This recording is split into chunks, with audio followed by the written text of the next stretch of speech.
Selamat pagi ibu-ibu. Selamat pagi, Bu. Salam PKH. Luar biasa. Pada kesempatan ini saya mengucapkan terima kasih terlebih dahulu atas kehadiran ibu-ibu pada pertemuan kita kali ini. Nah, ini adalah pertemuan rutin kita ya setiap minggunya. Nah, ibu-ibu, sebelum kita membahas lebih lanjut terkait dengan pertemuan kita serahkan dulu diri kita ke dalam tangan Tuhan agar segala kegiatan kita pada pagi hari ini boleh terlaksana dengan lancar. Oke, kita bersatu di dalam doa.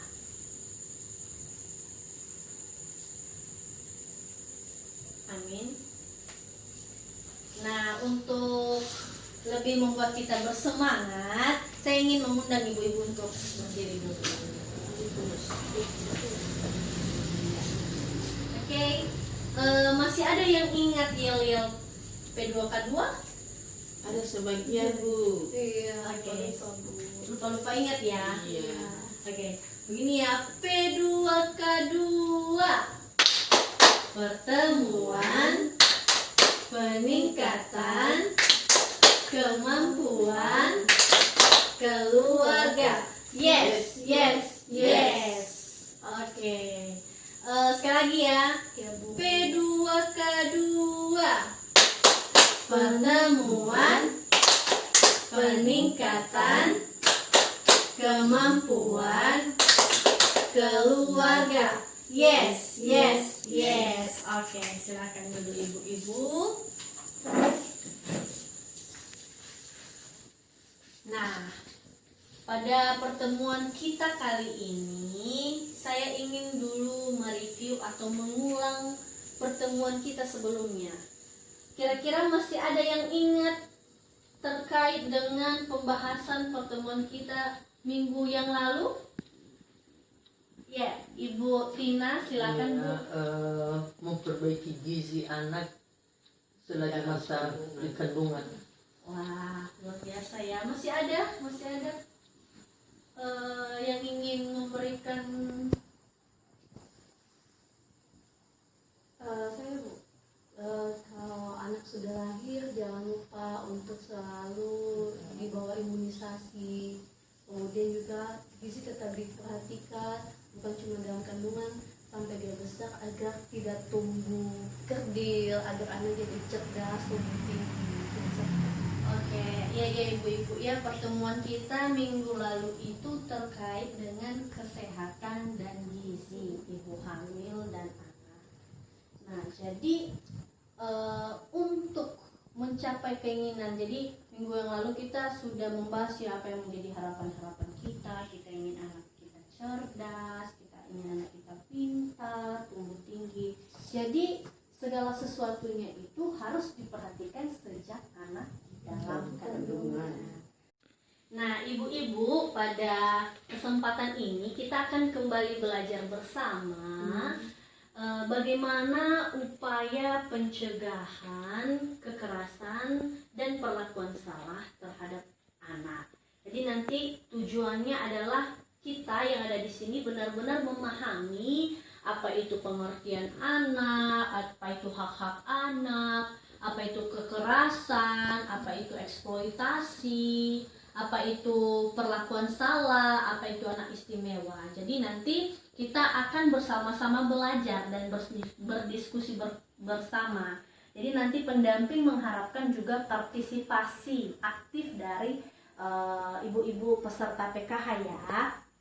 Iya Bu. Oke, jadi anak itu adalah seseorang yang berusia di bawah 18 tahun dan termasuk adalah anak di dalam kandungan. Jadi yang di dalam kandungan itu termasuk juga disebut anak. Nah, adapun pengelompokan hak-hak anak itu terdiri dari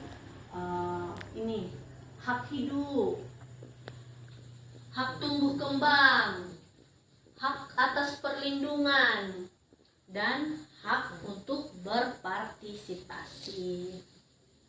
Nah, hidup itu adalah hak atas hidup dan kebutuhan dasarnya. Nah, menurut orang ibu-ibu apa itu sih yang dimaksud dengan hak hidup? Hak hidup khusus anak ini ya. Anak itu berhak dia mendapat makan minum ya, yang dikonsumsi setiap hari dari orang tuanya.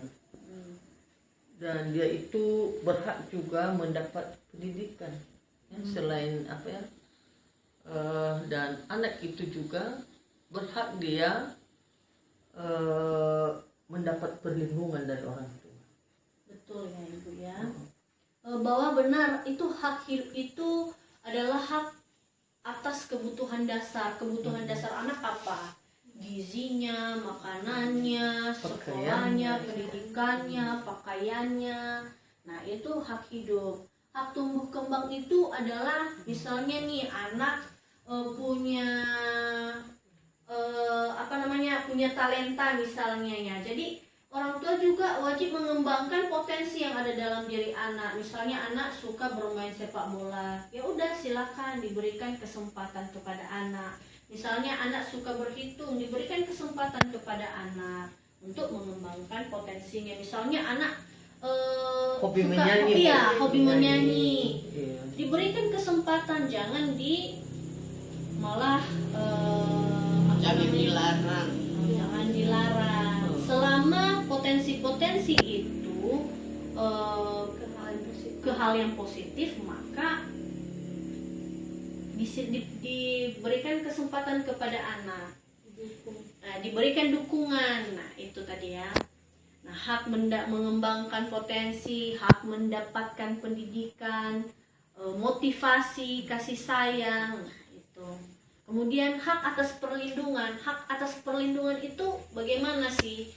Nah, misalnya kan terkadang nih kita orang tua ketika kesal sama anak kan, anak pulang sore langsung dimarahi, langsung dipukul. Nah, sebenarnya juga anak memiliki hak untuk perlindungannya gitu loh. Jadi anak perlu dilindungi dari segala bentuk kekerasan dan perlakuan yang salah. Nah, jadi orang tua memang harus benar-benar bijak dalam mengasuh dan mendidik anak, sehingga juga nanti akan berpengaruh terhadap psikologis anak. Ketika orang tuanya memberikan hal-hal yang positif, maka anak juga akan bertumbuh memiliki konsep diri yang positif juga di masa depan. Nah, kemudian ini penelantaran. Nah, penelantaran ini maksudnya itu tidak hanya dia nggak punya ayah atau nggak punya ibu, tapi termasuk juga ketika kita tidak memenuhi kebutuhan dasar anak, maka itu juga disebut dengan penelantaran. Terlantar. Iya, anak merasa terlantar. Nah, kemudian eksploitasi itu adalah memanfaatkan anak untuk mencari keuntungan pribadi. Nah, jadi misalnya anak bekerja di pengamen itu. Jadi istilahnya anak harus dilindungi dari segala bentuk eksploitasi. Nah, kemudian hak partisipasi, hak berpartisipasi. Nah, kadang nih biasa kita kalau di perkampungan kan, anak diberikan batasan untuk memberikan pendapat. Dianggap anak-anak masih kecil, belum bisa memberikan pendapatnya. Jadi kadang orang tua merasa dirinya benar gitu kan. Ketika anak memberikan pendapat malah dibatasi, dimarahi ya Ibu ya. Ya, jadi itu anak juga punya hak untuk berpartisipasi. Nah, baik dalam keputusan-keputusan yang diambil di keluarga kan. Dia punya hak untuk mengeluarkan pendapatnya. Misalnya dia pengen sekolah di sini, tapi orang tuanya pengen sekolah di sini. Anak pengen jurusan kedokteran misalnya, tetapi orang tua malah pengen jurusannya farmasi. Jadi atau anak pengen jadi guru, tapi orang tua ingin anaknya seperti ini. Jadi anak dibatasi dalam hal berpendapat. Nah, barangkali kita bisa pahami bersama ya hak-hak pengelompokan hak-hak anak yang ini ya. Nah, selanjutnya ini kita akan membuka. Nah, kita akan belajar bersama terkait dengan perlakuan salah. Nah, perlakuan salah itu yang dimaksud gimana ibu-ibu ya? Perlakuan salah terhadap anak. Ya, salah satunya itu kan melarang anak, contohnya ya, anak sudah punya hobi, nah, contohnya dia itu main bola, tapi orang tua tidak mengizinkan, ya, itu salah satu itu ya, perlakuan salah. Contohnya anak itu suka dia menyanyi di mana-mana, dia tendang-tendang meja, lalu orang tua marah-marah, ya. Namun anak itu yang selalu menyanyi, berdendang, ya. Nah, itu semuanya termasuk kekerasan, ya. Dan anak itu dipaksakan bekerja tidak sesuai dengan umurnya, ya. Ya. Jadi itu salah satu juga perlakuan kekerasan orang tua buat anak. Dipaksakan anak itu menjadi pengamen atau mencari apa itu barang-barang apa, ya. Itu termasuk itu, ya. Dan orang tua sangat bersalah, ya, kalau dia memperlakukan hal itu kepada anaknya. Oke Ibu, kita tepuk salut dulu ya. Luar biasa ini pendapat Ibu Tina. Tepuk salut. Salut, salut. Salut, salut. Salut. Nah, sekarang kita ini mau bikin pengklasifikasian, jadi terkait dengan perlakuan yang baik dan perlakuan buruk orang tua ya. Nah, oke, dari yang ibu-ibu sampaikan tadi, perlakuan yang baik itu adalah bermain bersama anak, benar ya? Ya. Kemudian mendengarkan anak bercerita, ya, menghargai pendapat anak, memberikan motivasi terhadap hobi anak.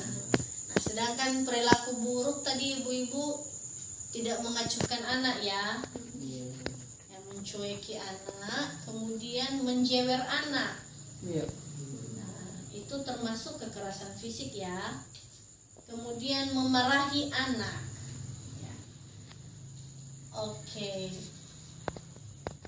Barangkali sudah agak lebih jelas ya bagi kita bersama bahwa apa itu perlakuan salah, apa itu perlakuan benar.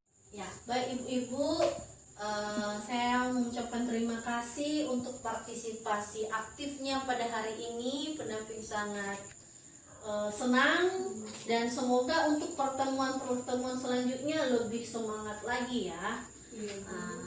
Oke lah, semoga apa yang kita bahas, yang kita diskusikan pada hari ini benar-benar bisa dipraktekkan di rumah. Jadi nanti ketika pulang ke rumah terus kita lihat anak kita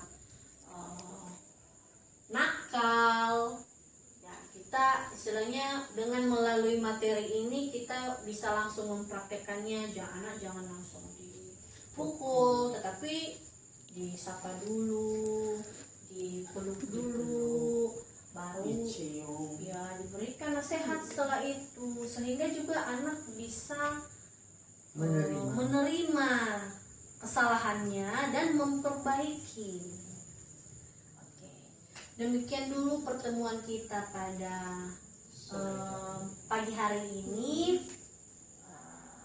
Saya ucapkan terima kasih kurang lebih dan sampai jumpa untuk pertemuan selanjutnya. Tepuk tangan untuk kita semua.